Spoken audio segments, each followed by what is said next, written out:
শব্দগুলো পাঠ থেকে খুঁজে অর্থ বের করি এবং বলি। ক্রিয়া অর্থ খেলা, চটপট, তাড়াতাড়ি, উৎকণ্ঠা, উদ্বেগ, তীব্র বেগে, দ্রুত গতিতে, ধীর, মজবুত।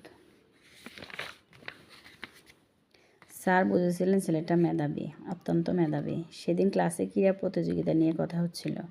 রঙিন কাগজ দিয়ে মাঠ সাজানো হয়েছে। খেলার উত্তেজনা, সবাই হইচই করতে লাগলো। আর বুঝে নিয়ে এই শব্দগুলো, বাক্যগুলো বুঝে নিবে এখান থেকে পড়ে।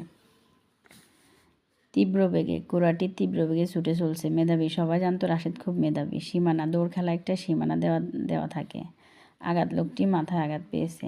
মেডেল, প্রতিযোগিতায় বিজয়ীদের মেডেল প্রদান করা হয়। নোমান স্যার কীভাবে বুঝলেন রাশেদ মেধাবী? রাশেদ প্রশ্নের উত্তর চটপট দিয়েছিল।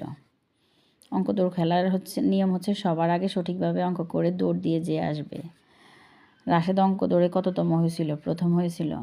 মোরগ লড়াইয়ে তৃতীয় হয়েছিল কে? রাজু। খেলা শেষে হেড স্যার কী বললেন? স্যার বললেন, হার জিত বড় কথা নয়, খেলায় অংশগ্রহণ মূল বিষয়।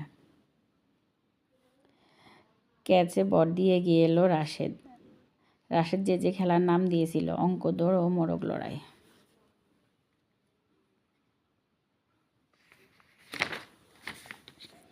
মাইকে খেলা ধারা বর্ণনা করেছেন নোমান স্যার। হেড স্যার বিজয়ীদের হাতে তুলে দিলেন মেডেল। মোরগ লড়াইয়ে অংশ নিয়েছেন 8 জন।